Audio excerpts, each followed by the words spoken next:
थे, सबसे आगे हम आपको बताते चलें, बुराड़ी विधानसभा के अंडर में जो विधायक हैं संजीव झा, उन्होंने यहाँ पर 1000 बेड की सुविधा करवाई है। ये आप देख सकते हैं मेरे साथ में कि किस तरीके से बेड वगैरह यहाँ लगे हुए हैं और तकरीबन काफ़ी लंबा चौड़ा ये ग्राउंड है जिसमें बेड का इंतज़ाम कराया जा रहा है। आने वाले जिस तरीके से कोरोना काल चल रहा है उसमें देखते हुए और मौतों का आंकड़ा लगातार बढ़ता हुआ जा रहा है, जिसमें कि केंद्र सरकार और दिल्ली सरकार क्या सभी लोग उस पर रोटियां भी सेक रहे हैं। कहीं ना कहीं जिस हिसाब से मौतों का आंकड़ा बढ़ता जा रहा है तो सरकारें जिम्मेदार हैं। आखिर इन मौतों का जिम्मेदार कौन है? हमने ये सवाल विधायक संजीव झा से भी करा कि आखिरकार जिन लोगों की मौतें हो रही हैं उनका जिम्मेदार कौन है। अब देखना होगा जिस तरीके से दिल्ली सरकार के इंतजाम आप ये देख सकते हैं कि यहाँ पर बेड लगाए गए हैं और 1000 बेड का ये हॉस्पिटल तैयार किया जा रहा है कोरोना वालों के लिए।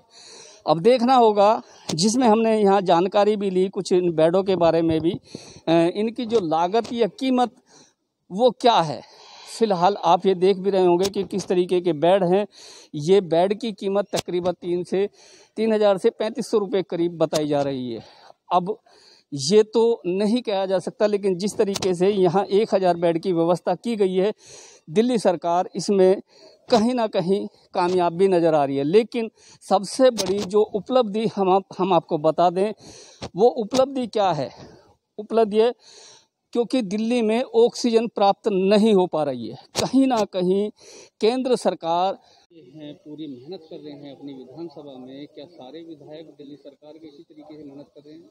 जी हाँ, देखिए हमें सभी मुख्यमंत्री खुद, सभी मंत्री, सभी विधायक कोशिश ये कर रहे हैं कि अपने इलाके में, अपने लोगों के बीच में लोगों की समस्याओं के साथ खड़े रहें, ताकि ये जो समस्याएं आ रही हैं, कई बार देखिए अब लोगों को ऑक्सीजन की ज़रूरत है, लोग किसको कहेंगे? अपने विधायक को कहते हैं।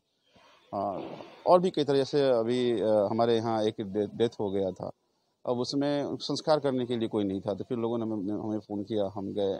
जब हम क्षेत्र में सक्रिय रहते हैं तो ऐसी जो चुनौतियां हैं उसका समाधान हो पाता है और लोगों का थोड़ा भरोसा बढ़ता है। हमारे सभी विधायक इसी तरह से अपने क्षेत्र में काम कर रहे हैं। लेकिन विधायक साहब, एक बात जरूरी है, जैसे सबको पता था कि दूसरी लहर आएगी, तो कहीं ना कहीं सरकार की भी इसमें चूक हुई है। और देखिए, जिस तरह का ये वेव आया, ये अंदाज़ा किसी को नहीं था। अभी कह सकते हैं कि चूँकि इसको सही तरह से आकलन नहीं हो पाया, चूक भी हो सकती है, लेकिन जितने भी पिछले वेव थे वो में 7-8% ज़्यादा संक्रमण नहीं हुआ। तो सरकार, सभी सरकारें यही सोच रही थी कि 8% 10% तक की संक्रमण दर रहेगा तो हम उसको कोप अप कर लेंगे, लेकिन वो 40% हो जाएगा, 50% हो जाएगा, ये उम्मीद नहीं थी। तो इसमें अफरा तफरी जरूर हुई, सरकार की तरफ से भी और जनता में भी। जैसे मानते हैं कि कुछ लोग कहते हैं कि केंद्र सरकार जिम्मेदार है, लेकिन जो दिल्ली के लोग हैं उनके लिए तो दिल्ली का जो मुखिया है वो केजरीवाल है। हाँ, देखिए, मैं चूँकि वोट के साथ जनता की उम्मीदें होती हैं और मुझे लगता है कि हमें उम्मीद पर खरे उतरना हमारी जिम्मेदारी। यही कारण है कि आप देखिए, हम सब लोग दिन रात इसीलिए तो लगे हैं कि चूँकि जनता ने हमें वोट किया, हमें जनता के लिए काम करना है। मुझे लगता है, देखिए, अभी जैसे अभी हमने यहाँ पर 2000 हमने ऑक्सीजन बेड बनाया। अब दिल्ली में ऑक्सीजन की क्राइसिस है। अब ऑक्सीजन की क्राइसिस है, दिल्ली में तो ऑक्सीजन उत्पादन होता नहीं है। अब ऑक्सीजन को बंटवारा की जिम्मेदारी भी केंद्र सरकार ने लिया है कि हम एलोकेट करेंगे। तो अगर मान लीजिए हमें अभी 900 मीट्रिक टन ऑक्सीजन की ज़रूरत है, हमें 400 मीट्रिक टन ऑक्सीजन मिल रहा है। अब हमने लगभग 15,000 बेड तैयार तो कर लिए, लेकिन ऑक्सीजन नहीं है हमारे पास। तो जब तक ये दोनों का सहयोग नहीं रहेगा तब तक ये काम तो हो नहीं सकता। दोषारोपण से तो समाधान होने वाला नहीं है। हमने तो कहा कि देखिए, हेल्थ मेजर्स हमारा काम है। भाई, दिल्ली में 7 सांसद भाजपा के लोगों ने चुना, ये ऑक्सीजन की जिम्मेदारी वो ले लें कि हम ऑक्सीजन आपको देंगे। हम कहते हैं आप ऑक्सीजन की उपलब्धता कराइए। हाँ, एक भी ऐसे पेशेंट नहीं है जिनको कि बेड नहीं मिलेगा, क्योंकि इसमें जरूरी ऑक्सीजन बेड की जरूरत पड़ती है। लेकिन जो सहयोग होना चाहिए वो सहयोग नहीं हो पा रहा है। इसके लिए हाई कोर्ट ने भी बहुत लताड़ा है केंद्र सरकार को कि भाई ऑक्सीजन की उपलब्धता कराई जाए। कई स्टेट में देख रहे हैं ज़रूरत से ज़्यादा ऑक्सीजन दे रहा है, दिल्ली में ज़रूरत से आधे ऑक्सीजन दे रहे हैं। तो इससे कुछ चुनौतियाँ जरूर हो रही है। सवाल आप पे भी उठते हैं, जो दिल्ली सरकार उस पर भी उठते हैं और केंद्र सरकार पर उस पर उठते हैं। आज जो होने वाली डेथ है तकरीबन काफ़ी हद तक बहुत ज़्यादा हो रही है। कुछ डेथ तो ऐसी हैं जिनकी दिल्ली सरकार को भी जानकारी नहीं हो पाती, जो घरों में डेथ हो रही है और उन्हें लेकर जाया जा रहा है। आंकड़ा दिन पे दिन बढ़ता जा रहा है, तो इन मौतों का जिम्मेदार कौन होगा? नहीं, मैं ऑब्वियस है, देखिए जब कोई आपदा आती है तो इस तरह की चुनौतियां सामने आती हैं।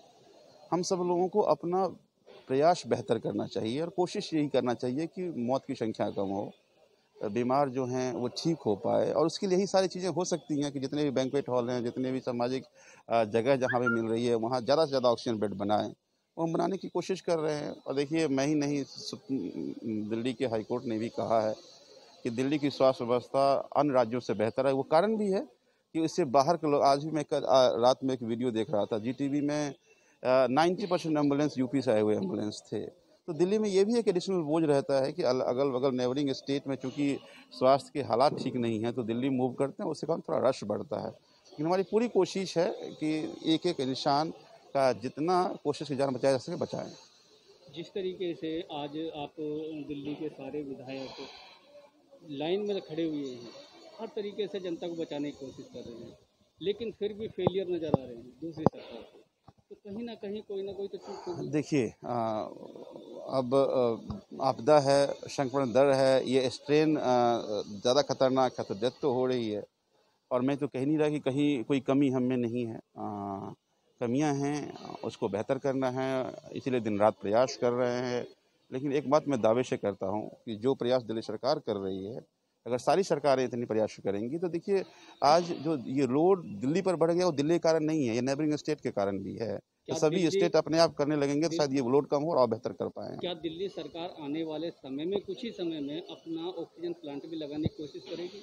हाँ, देखिए पहले ऑक्सीजन प्लांट हम नहीं लगा सकते थे, एनजीटी का एक बैन था। अब वो हम एनजीटी चूँकि इसको इस आपदा को देखते हुए इसको अलाउ किया गया है, तो हम कंसंट्रेटर बना रहे हैं, मंगा रहे हैं, ऑक्सीजन प्लांट, ऑक्सीजन प्लांट लगाएंगे। हम पूरी कोशिश करेंगे कि जो ऑक्सीजन के कारण हमें समस्याएं झेलनी पड़ी हैं वो हमें आगे ना झेलना पड़े। ने दिल्ली के लोगों के लिए क्या आंख बंद कर ली है? ये केंद्र सरकार को भी देखना होगा। अगर दिल्ली सरकार को ऑक्सीजन नहीं दे पाएंगे तो अपनी 2 करोड़ जनता को दिल्ली सरकार कैसे बचा पाएगी? ये एक बड़ा सवाल है और इस सवाल पे ही हम केंद्र सरकार से भी पूछते हैं कि आखिरकार दिल्ली को ऑक्सीजन क्यों नहीं आ रही है, तो बहुत कम मात्रा में, जिससे हर आदमी आज तराई तराई के लिए परेशान नज़र आ रहा है। फिलहाल देखना होगा क्या यहाँ पर ऑक्सीजन की पूर्ति हो पाएगी या नहीं। जो ये बेड लगाए गए हैं, जिस तरीके से कोरोना काल में मौतों का आंकड़ा लगातार बढ़ता जा रहा है, उसका जिम्मेदार कौन होगा, दिल्ली सरकार या केंद्र सरकार? देखिए हमारी इस रिपोर्ट में। दिल्ली से ब्यूरो रिपोर्ट।